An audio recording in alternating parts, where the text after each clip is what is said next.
Hello everyone. आप कैसे हैं? कॉपी पेन निकाल लीजिए और फालतू की चीज़ों में ध्यान देना बंद कर दीजिए और मेरे साथ में प्रैक्टिस कीजिए।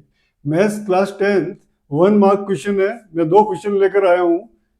देखिए, फर्स्ट क्वेश्चन है the ratio of HCF and LCM of list prime number and the list composite number. आपको समझना है लिस्ट प्राइम नंबर, सबसे छोटा प्राइम नंबर कौन सा होता है? सबसे छोटा प्राइम नंबर क्या है? 2। एंड सेकंड दे रखा है list composite number. List composite number क्या होता है? 4। कंपोजिट नंबर मालूम है ना, टू और मोर देन फैक्टर होते हैं इसके। टू के फैक्टर, 4 के फैक्टर कितना होता है? 2 एंड 2, 2 फैक्टर्स हैं। और 2 जो दे रखा है वो क्या है? लिस्ट प्राइम नंबर है, सबसे छोटा प्राइम नंबर है। अब क्या करना है? Ratio of the HCF and LCM. तो हमारे को रेशो निकालना है एचसीएफ एंड एलसीएम का। तो हमारे को क्या फाइंड करना है? सबसे पहले एचसीएफ फाइंड करना है। तो एचसीएफ क्या होगा? HCF, HCF of 2 and 4। HCF क्या होगा? 2 का फैक्टर कितना है? 2 इंटू 1। 4 का फैक्टर कितना है? 2 इंटू 2 इंटू 1। हमारा एचसीएफ क्या रहा है इसके अंदर? 2 इंटू 1। 2 into 1 means 2। इसका जो एचसीएफ हो जाएगा उसकी वैल्यू हो जाएगी हमारे पास में 2। इसके बाद हमारे को निकालना है एलसीएम। एलसीएम क्या होगा? देखिए, हमारे पास में जो 2 के फैक्टर है, 2 के फैक्टर क्या है? 2 के फैक्टर है 2 इंटू 1। 4 के फैक्टर है 1 इंटू 2 इंटू 2, 2 की पावर 2। तो एलसीएम निकालते हैं हम क्या करते हैं?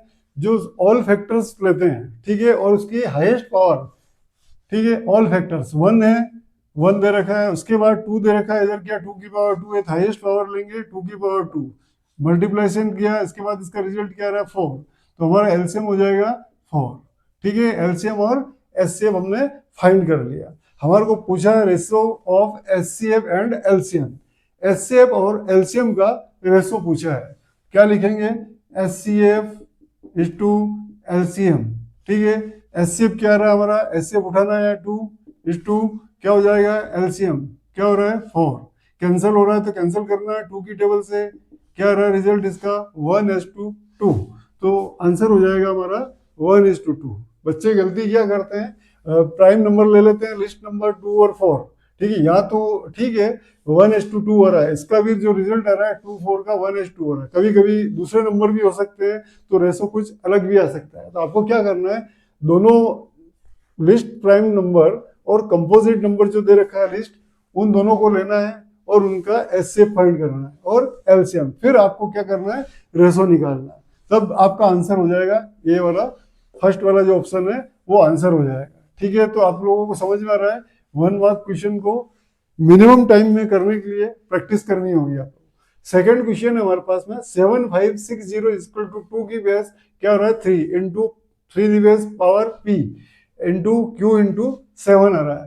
तो हमारे पास में दो अननोन नंबर है, एक तो पावर में आ रहा है p और दूसरा आ रहा है मल्टीप्लिकेशन में आ रहा है q। तो हम क्या करेंगे? सबसे पहले 7560 के प्राइम फैक्टराइजेशन करेंगे। 7560 का प्राइम फैक्टराइजेशन करेंगे। 2 से डिवाइड हो रहा है, ठीक है, ये 7 2 जा 14 हो जाएगा, फिर ये हो जाएगा। 2 से डिवाइड हो रहा है, 2 से डिवाइड करना है, ठीक है, 2 से डिवाइड करो। नेक्स्ट 2 से डिवाइड हो रहा है 9 टाइम्स, 4 टाइम्स, 5 टाइम्स। अब 2 से डिवाइड नहीं हो रहा है, किससे करेंगे हम? 3 से डिवाइड करेंगे। 3 से डिवाइड हो रहा है, ठीक है, ये 3 से डिवाइड हो, अब क्या हो रहा है? 3 से डिवाइड हो रहा है तो 3 से करना है, ठीक है, उसके बाद और 3 से हो रहा है डिवाइड, चेक कीजिए, 3 3 जा 9, 5 3 जा 15। अब 3 से डिवाइड नहीं हो रहा है तो किससे करेंगे? 4 से। 4 से भी नहीं हो रहा है, 5 से करेंगे। यहाँ हम किससे करेंगे? 5 से डिवाइड करें 7 टाइम्स, और 7 को 7 से 1 टाइम्स। तो हमारे पास में जो फैक्टर्स हो रहे हैं इसके, इसके फैक्टर क्या हो रहे हैं? देखिए इधर इसके फैक्टर हो रहे हैं 2 इंटू 2 इंटू 2, 2 की पावर 3 हो रहा है। उसके बाद 3 कितने टाइम्स आ रहा है? 3 टाइम्स, 3 3 टाइम्स आ रहा है। उसके बाद क्या आ रहा है? 5 आ रहा है, उसके बाद 7 आ रहा है। ठीक है, तो इसके जो प्राइम फैक्टर जो किए हमने वो इसके इक्वल है। किसके इक्वल है? इसके इक्वल दे रखा है। अब इसको इक्वल करेंगे हम। देखिए इसको हम क्या करेंगे? इक्वल करेंगे। किसके इक्वल करेंगे? 2 की पावर 3 इंटू 3 की power p into Q into 7। अब इसको कंपेयर करना है हमारे को। कंपेयर कीजिए, देखिए 2 की पावर 3 है, 2 की पावर 3 है, ठीक है, हमारे को p की वैल्यू निकालनी है तो इसको उठाना आपको 3 की पावर 3 और 3 की पावर p। 3 की पावर 3 इज इक्वल टू 3 की पावर p। बेस सेम है, इसका मतलब जो एक्सपोनेंट जो आ रहा है इसका वो सेम हो जाएगा, तो p की वैल्यू क्या हो जाएगी आपकी 3 हो जाएगी। नेक्स्ट जो आ रहा है इसका 2 इंटू 3 आ रहा है, उसके बाद क्या आ रहा है 5 आ रहा है, उसके बाद 7 आ रहा है, इधर भी देखिए q इंटू 7 आ रहा है। ठीक है, 7 7 के इक्वल है, तो q किसके इक्वल हो जाएगा 5 के इक्वल, तो q हो जाएगा अपना 5 के इक्वल। तो आपको क्या पूछा है क्वेश्चन में, p एंड q।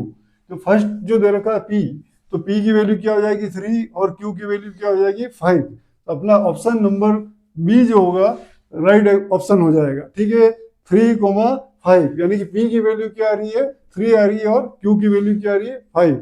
ठीक है, क्वेश्चन को नोट कीजिए और मेरे साथ साथ आप लोग प्रैक्टिस भी किया कीजिए। ठीक है।